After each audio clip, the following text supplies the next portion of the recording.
میں آپ کو حصول برکت کے لیے ایک اوریجنل واقعہ بتاتا ہوں۔ مودودی صاحب کا بیٹا کہتا ہے کہ جی مودودی صاحب جس مسجد میں نماز جمعہ پڑھا کرتے تھے وہاں کا دیوبندی مولوی نا ہر جمعے کی تقریر میں نا گھیر گار کے تقریر انہی کے اوپر لے آتا تھا، جس طرح مجھے بھی اس تکلیف سے گزرنا پڑتا ہے۔ میں پریکٹیکلی گزروں، باقی ایسا ہی ہوتا ہے۔ مجھے مولوی دیکھ لیں تو وہ تقریر کا رخ بدل دیتے ہیں۔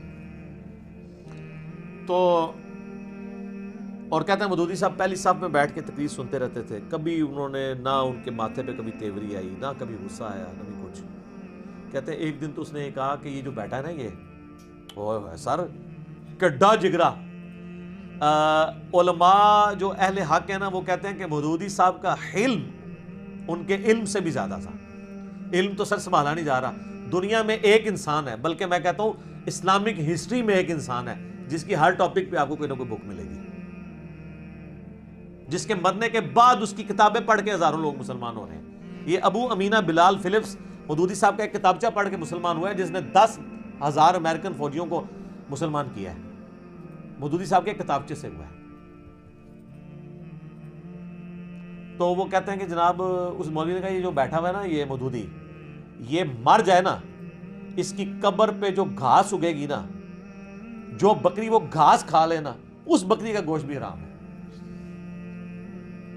وہ کہتا ہے جی میں تو غصے سے اٹھا، میں واپس آیا، میں نے کہا جی اماں جی میں نے اب اس مسجد میں جمعہ نہیں پڑھنا۔ ظاہر ہے بیٹا تو بیٹا ہوتا ہے، کون سنتا ہے۔ تو کہتے ہیں مودودی صاحب آئے تو ٹھنڈے ہو، کہتے ہیں بیٹا کیا ہوگا، اس سے کیا فرق پڑ جائے گا؟ کچھ بھی نہیں ہوگا۔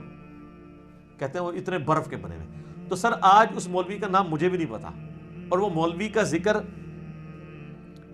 مودودی صاحب کی وجہ سے ہو رہا ہے، جس طرح ابو جہل کا ذکر جو ہے وہ نبی علیہ السلام کی وجہ سے ہو رہا ہے۔ ورنہ ابو جہل کو کس نے جاننا تھا کہ ایک عمر بن ہشام ہوتا تھا، اس کو ابو الحکم کہا جاتا تھا، پھر وہ ابو جہل بن گیا۔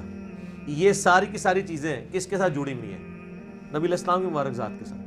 فرعون مصر کو تو پھر بھی لوگ جانتے تھے کہ وہ حکمران تھے، ابو جہل کی تو کوئی اوقات نہیں تھی، امیہ ابن خلف کی تو کوئی اوقات نہیں تھی، عتبہ کی، شیبہ کی، ان لوگوں کی کوئی اوقات تھی، عبداللہ ابن ابی کی۔ یہ تو رسول اللہ کی طرف سے ان کے جو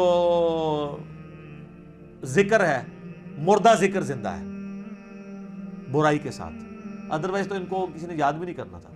تو مودودی صاحب کے مخالفین دیکھ لیں، اپنی اپنی موتیں مر چکے ہیں، آج ان کو کوئی جانتا نہیں ہے، بلکہ ان جن کے بارے میں ان کو مان تھا ان کو کوئی نہیں جانتا۔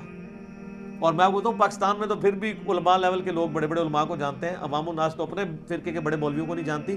اور اگر آپ پاکستان سے باہر چلے جائیں تو صرف مودودی صاحب کو لوگ جانتے ہیں، ڈاکٹر اسرار کو جانتے ہیں، ان کو کون جانتا ہے؟